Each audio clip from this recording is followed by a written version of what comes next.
Welcome to the Performance Enhancing Podcast. It's like steroids for your brain. A podcast for people that want the best info, but just don't have the time. Get your podcast fix with the Cliff Notes versions of your favorite podcasts. No fluff, just the actionable golden nuggets. Having this much knowledge at your fingertips should be downright illegal. So get ready for another dose of Performance Enhancing Podcast with Satori Prime. Here's your host, Elon Ferdman. Hello, everybody. Elon here again with another installment of Performance Enhancing Podcast. This is part 2 of my interview with Steven Kotler, the author of Rise of Superman.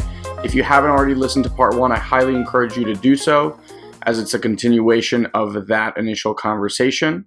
So just to make sure you're up to date, make sure you listen to part 1 before listening to this one. In this one, we're going to cover, as I mentioned in the previous part, the science behind the aha moment, exactly what happens in the brain and how all that information comes together to formulate the aha moment.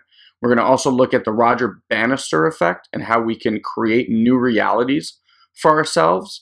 And finally, take a look at the future of flow, the future as Steven sees it with technology changing and what we're studying in the brain. So hope you enjoy part 2. And if you didn't already listen, make sure you go back one and listen to part 1. I'll see you on the next Performance Enhancing Podcast, everyone. Enjoy this interview. So the difference is actually in the consequences and in the neurochemical response. So these guys are going out, and when you see, you have to remember a couple of things. First of all, nobody starts out surfing 50-foot waves, right? Years and years, they go up, they learn the same way everybody else learns, one miserable, hard step at a time, right? And so there are decades of 2-foot waves, 3-foot waves, 4-foot waves, 5-foot waves, right? You work. Now, there are ways to accelerate it. Flow happens to massively accelerate the learning process, as I mentioned earlier. So it will get you A to B faster if you're doing something that generates lots of flow states, or you're doing something in the right ways to generate lots of flow states. Is probably the better way to say that. But so they're shortening the path. But what's happening, the thing that is so radical about kind of action-adventure sports when you're doing this kind of at the upper levels is they are in if you fall, you die situations kind of thing. Mm-hmm. What happens, so first of all, they tend to be in flow, so there's lots of neurochemicals anyways, and these are very heightened states. And when you do something and your life depends on you doing it correctly, you don't doubt the memory afterwards. Right? Because you've already done it. You've already survived, and they learn to trust their history in a very real way. Like, I've done this once before, I can do it again. And so they, in a sense, not only do they have all these chemicals that are enhancing the learning, they have like this deep, deep confidence in it because it's already saved their life. And that's harder to learn in other situations, I think. I mean, sometimes because we tend to privilege physical risk, right? The funny thing is, like, they take great risks, and this helps drive them into flow, but it doesn't just have to be physical risk, of course. You can take emotional risk, psychological risk, social risk, and it's totally dependent on who you are. Laird Hamilton has to paddle into a 50-foot wave. The shy guy only has to walk across the room and talk to the pretty girl to pull the same trigger, right? You get that same heightened attention from the risk. So it's totally independent, and it can be social risk, it can be physical. It doesn't really matter. The same things are going on in the brain, but afterwards, we tend to trust the experience that saves our life more. It sticks with us because, you do something. And I mean, this is my own experience. I don't get into situations nearly that crazy, but I definitely, you asked me earlier, I spent the weekend at Taos. I jumped into a couple things where, I didn't want to fall. Falling meant, tumbling over 50-foot cliffs and, bad things. It wasn't a particularly hard move, but you didn't want to screw up. That image of making the turn that I'm talking about, it's stuck in my head. It's there, right? It's stuck with me.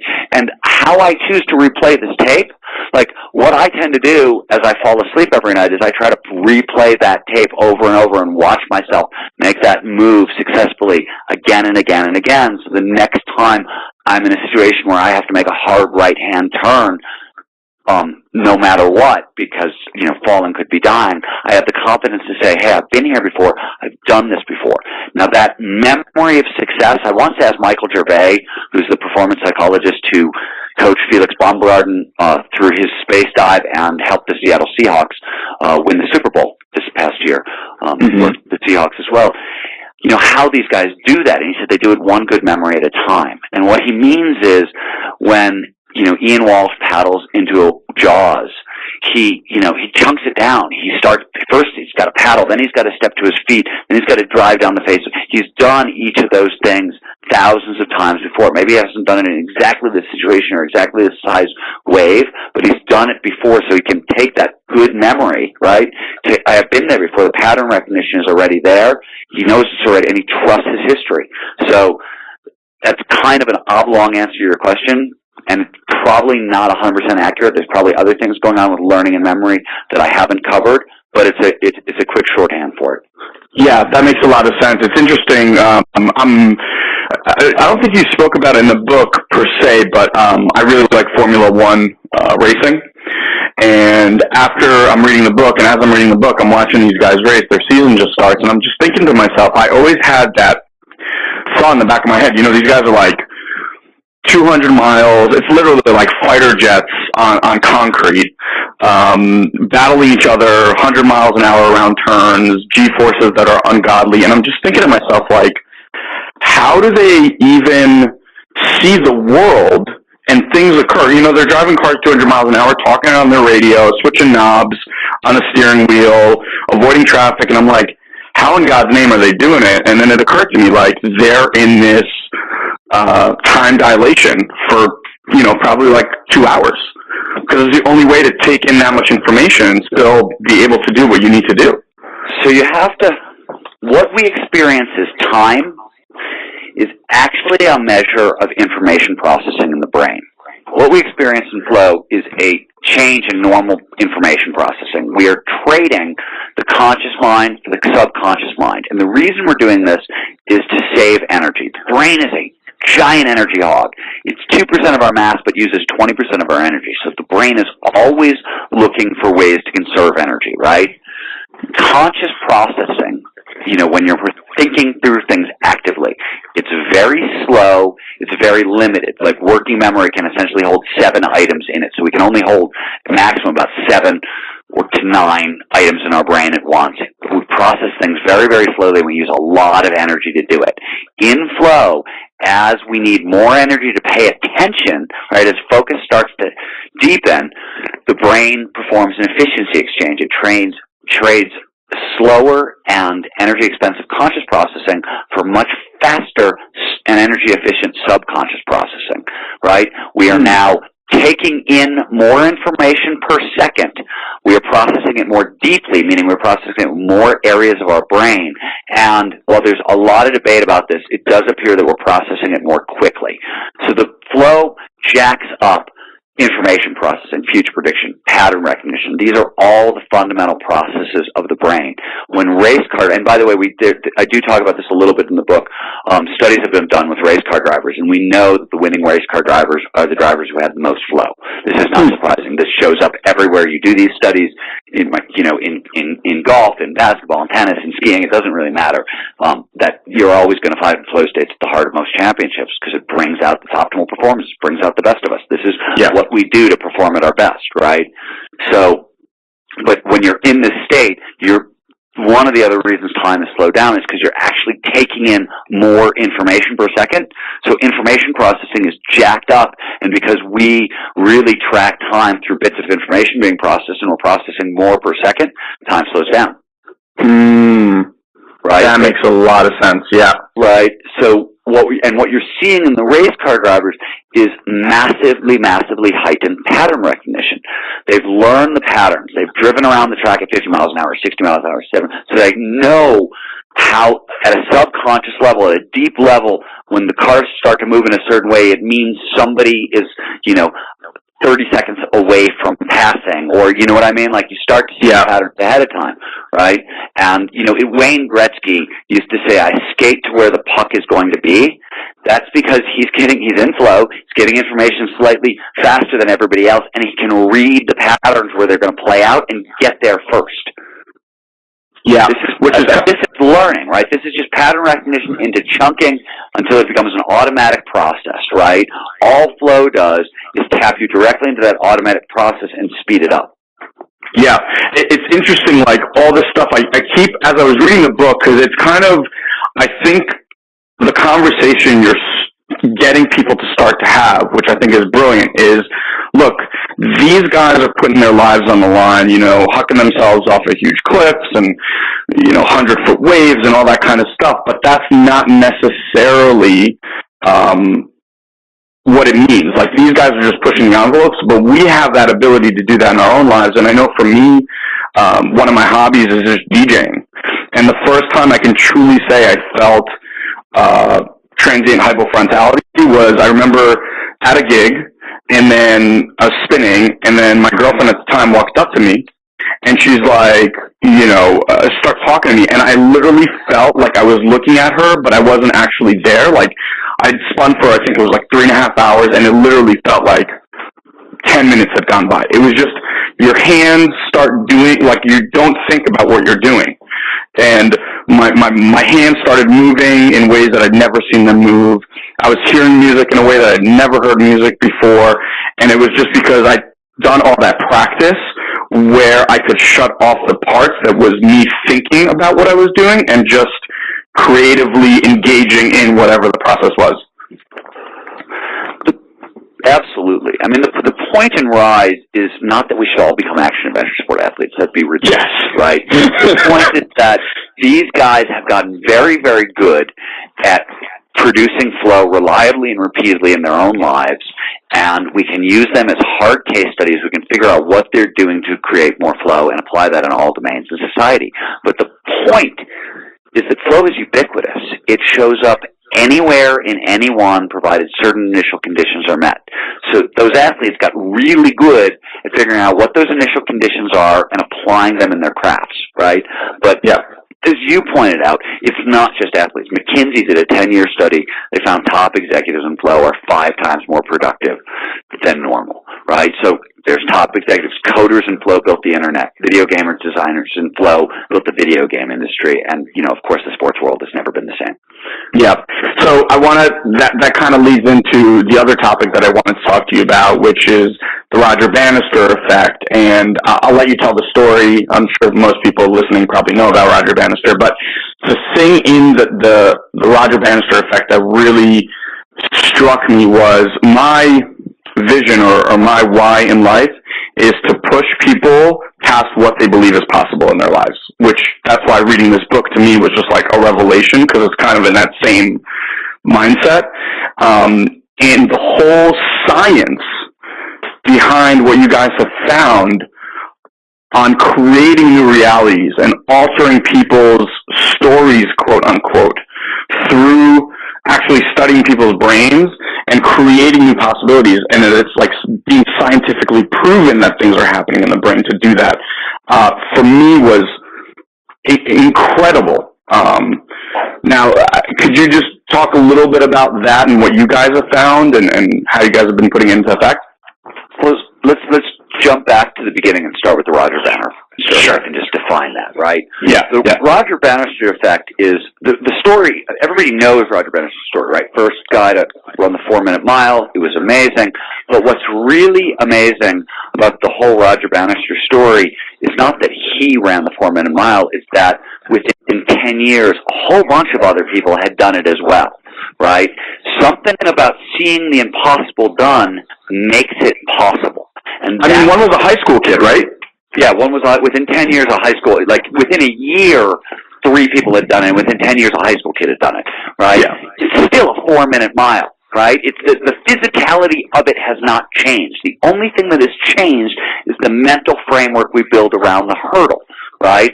Around this limit. So the question is, why is seeing the impossible possible to suddenly become possible for everybody? And, I saw this in action sports. The best example I can give you is when I was growing up as a skier, the hardest trick anybody could throw, the best of the best were throwing 360s, right? Yep. Today, kids of 6 throw 360s routinely. It's become common. So once we see the impossible as possible, you get this rising tide lifts all boats. And there's reasons for it. It has to do with the fact that, especially in sports, our visual system is very much tied to our kinesthetic system, which is why, for example, mental rehearsal. Why do I visualize making that right turn successfully over and over and over as I fall asleep? Because when I am imagining doing something, right, the same neurons are firing in my brain as if we're actually performing the action. The brain can't tell the difference. Now, this has gotten to the point of absolutely ridiculous. For example, scientists at the Cleveland Clinic did an experiment where they took 3 sets of people. One set worked out for 2 months. Another set literally visualized working out for 2 months. Literally, like they would visualize themselves doing curls and doing presses and whatever. And then the third group did nothing at all. So nothing happened in the third group. They didn't get any stronger. Obviously, the people who worked out got the strongest. But the people who just visualized working out actually saw markedly different increases in strength, up to like 18 or 25% in certain cases, right? You can get stronger simply by thinking about it. I see an infomercial in our future, Stephen. It's the most story, right? That's really kooky, but that's what we're talking about. So once you can visualize yourself doing the impossible, your chances of pulling it off go up significantly. So we've learned that. What has happened in action and adventure sports is not only have we done that, but flow hacking, which is, teaching people how to get into flow, has become very fundamental. So we're teaching little kids these mental techniques and ways to get into flow. So what's happening in action and adventure sports is kids are being born into a world where the ridiculously impossible is totally possible, right? Tony Hawk, the great example, Tony Hawk spends his entire career trying to figure out how to throw a 900. And today, we have kids of 12 who are throwing 1080s, who are doing things that Tony couldn't do. Why is that possible? Because they came into the world seeing the 900 as possible. Nobody ever told them it was impossible, and it just became part of their visual and kinesthetic repertoire of, this is in the realm of doable. And thus, once they got good enough to start pushing on it, of course they, drove it forward. Where this gets really, really interesting is where it applies elsewhere. So there's a lot of kind of movement in education to kind of move flow deeper and deeper into education to give kids access to these accelerated learning states. You're seeing it in Montessori education, a very high flow environment where a lot of the things that drive flow are kind of incorporated into Montessori education, which is one of the reasons Montessori kids outperform all other kids on all kinds of tests, right? Social tests and intellectual tests doesn't really matter. So we're now starting to bring up kids in these high flow environments where the bar for impossible has been set so high in action sports, maybe even in science and technology and the world people are being born into, and giving access to kind of these mental states that will amplify it. It means the future is really, really limitless. Yeah, the story, I think you mentioned a story about Shar. Is it Tom Shar? Tom Shar, yeah. Yeah, that 12-year-old, that's the skateboarding phenom. But what I want to start pointing to is more for the everyday person. I know for me, one of the things in business, when you start, the reason I think masterminding with people who are smarter than you or kind of farther on the path than you is because our brain or our vision of ourselves is limited by what we see around us. And when people upgrade, so Tom got an opportunity to be around these other incredible athletes who were pushing him, and then his imagination gets pushed, because his abilities will eventually meet his imagination, and then his imagination is going to have to take him even further than that because he's already accomplished it. I think in our lives as well, and maybe you can speak about this in your experience of being around these, masters in different areas, is it opens you up to things that I remember being around my first 7-figure earner and hearing the way they describe life, and I was like, wow, I have none of that. That, I never even knew that was possible to live that way. And then as soon as it's accessible, now that opens up my world of possibility and my world of dreams and gives me a completely new target to shoot for. And so whether it's, from a social standpoint of people born into certain families and then upgrading and starting to surround themselves with, kind of that rich dad, poor dad thing where he was around Rich Dad and taught him. So there's a lot of stuff that happens there, I think, in our surroundings that help us push and kind of accentuate that Roger Bannister effect, right? Well, I think, there's a lot. It's just fundamental perception, as you pointed out, right? Conscious reality is massively reduced. There's a ton of information coming in. If you want to look at some of the rough estimates that are out there, and these are probably not accurate as far as the hard numbers are concerned, but the reduction is accurate. Some people say that we take in 400 billion inputs a second, consciousness 2,000 outputs. So we're going from 400 billion to 2,000, right? And those numbers are probably not actually dead on accurate, but the reduction is that vast, right? So the question is, what are you building your reality out of? Most of your reality is going to be populated by kind of amygdala function, basic brain function, things you're scared of, things you can eat, things you can have sex with. This is just fundamental evolutionary biology. Very little other information is going to leak through, and what does leak through is very subject to what Daniel Kahneman, the Nobel laureate, talked about, are cognitive biases, right? Brain is taking so much information, it has to rely on these information processing shortcuts.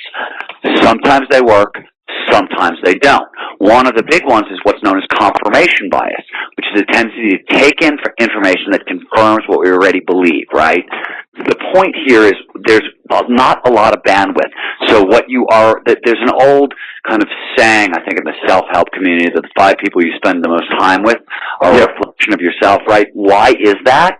It's because we're not taking in a whole lot of information. You spend the time with these 5 people. What's possible for them is going to be possible for you. You're going to end up sort of sharing parts of their reality. And, it's just the way the brain works. It's our attempt, it's our brain's best processing solution to dealing with, too much information on a moment-by-moment basis.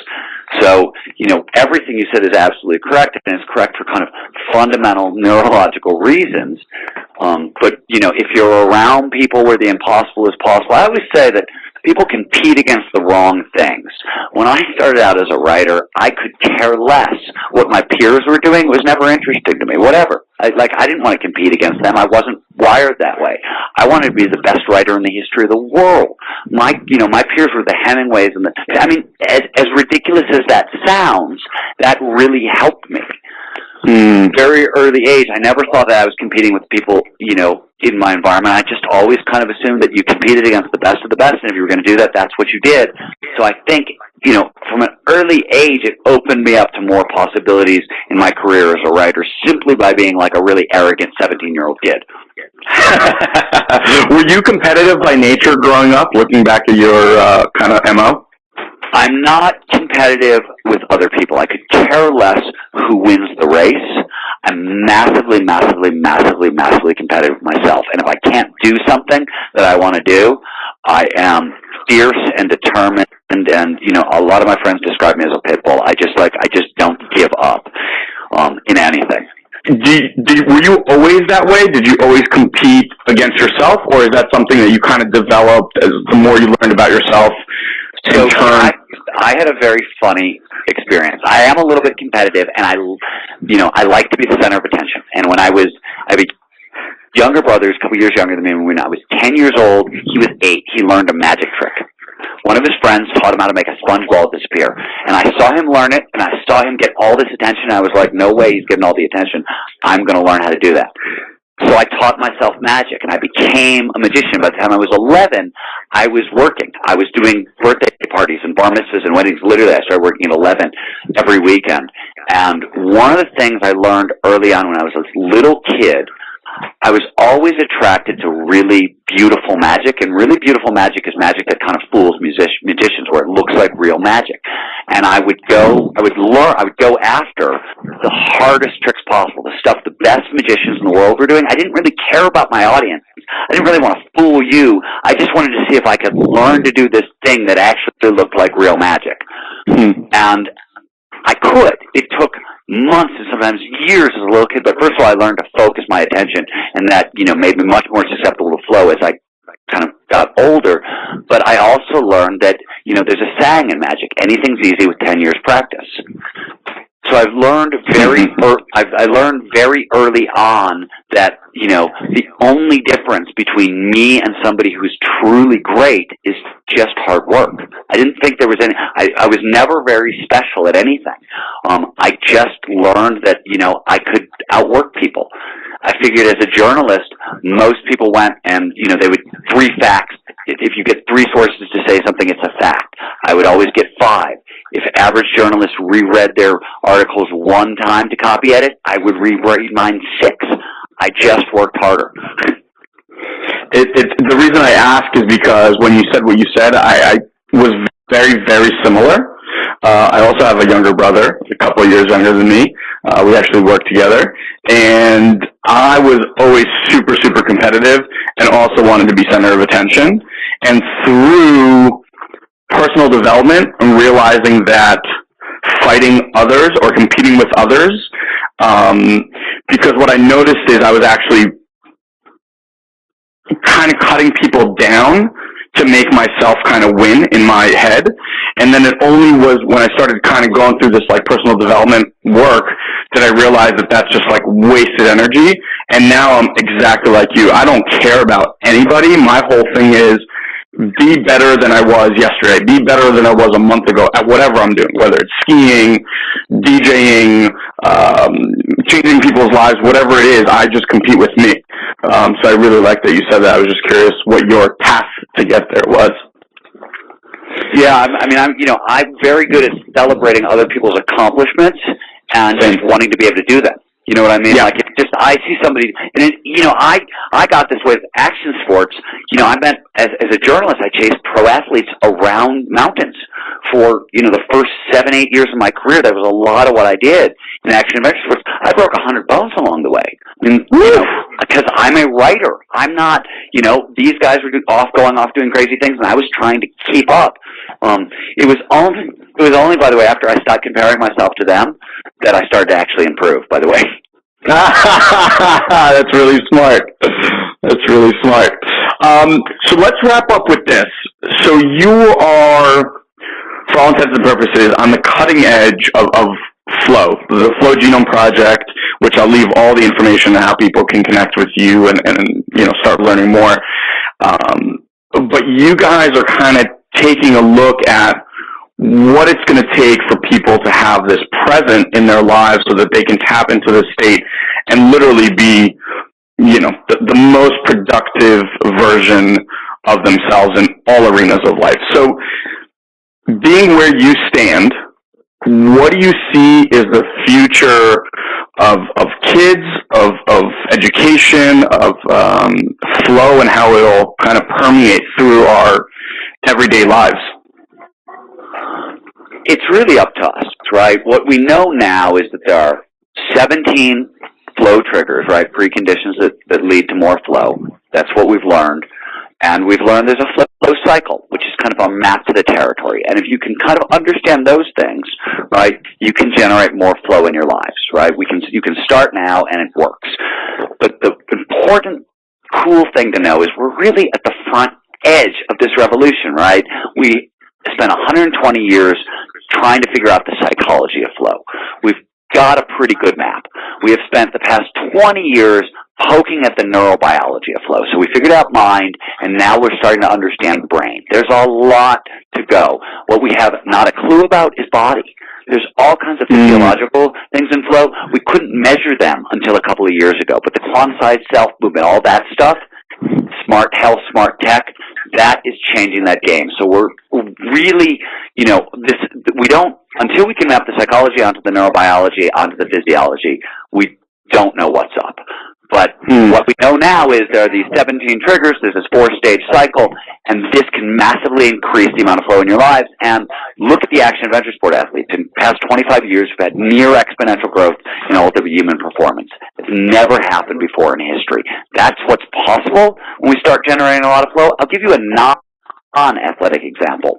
So if you look under the high-tech industry, what you see is there are 3 things that built today's high-tech industry: software design, network design, and circuit design. You can't do any of them very well without flow. So if you want another non-athletic example of what happens when a group of people start getting into flow on a regular basis, Silicon Valley is not a bad place to start. The point is that we are at the very beginning of kind of mastering this mental game of flow and figuring out how it works, and we're only going to get better and better and better. So I think kind of the massively accelerated performance that we're already seeing today is only the front edge of what's actually possible for us.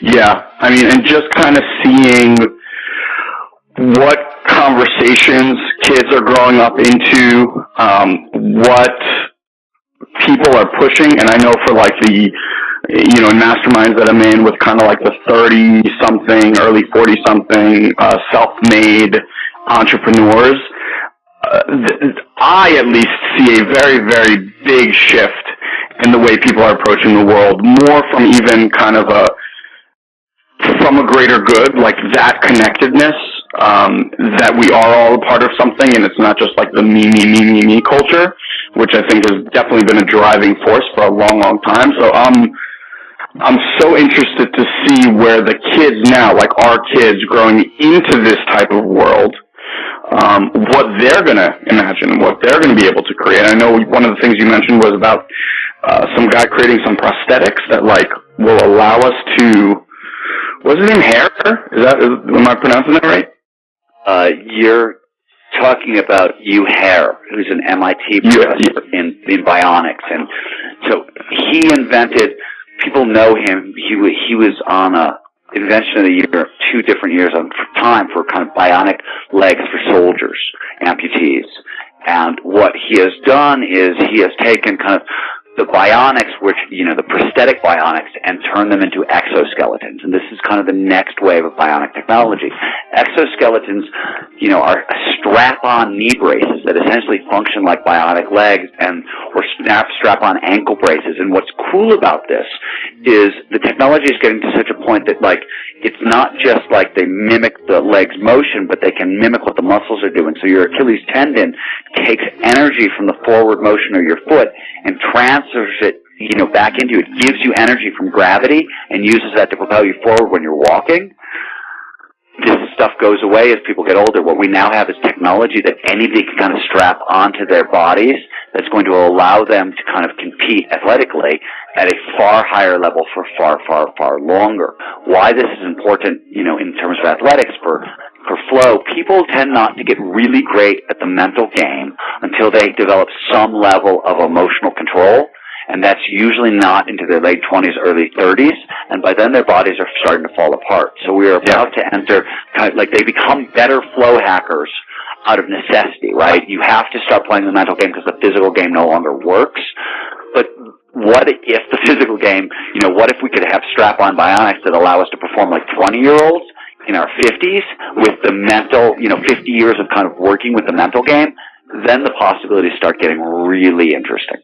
Yeah, and that's kind of how the book ended. And I'm just thinking to myself, like, you start envisioning this, and you're like, okay, imagine, someone like a Peyton Manning, who's arguably one of the best quarterbacks in the world, with the best mental game, like the best mental understanding, and give that guy a 20-year-old body today, and like what he would be able to do is just astounding. So, yeah, the future is going to be a very interesting place to be when all this stuff comes together. Stephen, absolute pleasure, absolute honor. Why don't you tell people where and how they can get a hold of you, and I'll make sure to put all the links as well on our satoriprime.com/podcast page so people can reach out to you. Absolutely. RiseToSuperman.com is the book. StephenKotler.com is me. FlowGenomeProject.co is the Flow Genome Project. And for anybody who wants more flow in their lives, go to the Flow Genome Project. There's a flow diagnostic, a free one on the main page. It'll tell you which areas in your life are likely to produce the most flow. If you want to go deeper, and deeper than Rise to Superman, we've got flow trainings, flow seminars, and whatnot. So that's all there. Yeah, absolutely amazing. Thank you so much for taking time out to share your wisdom with us. And, I look forward to seeing what comes down the pike. Thanks, man. It was really fun. Awesome. Thanks, buddy. Thank you for joining us on this week's Performance Enhancing Podcast. We've taken this pep talk and created a custom action guide so you know exactly what action steps to take now to grow your business. Just head over to satoriprime.com/podcast and download it for free. Also, please leave a comment and rate this podcast on iTunes. It'll help us get the word out. Thanks for listening. Now, go and implement. We'll see you next time.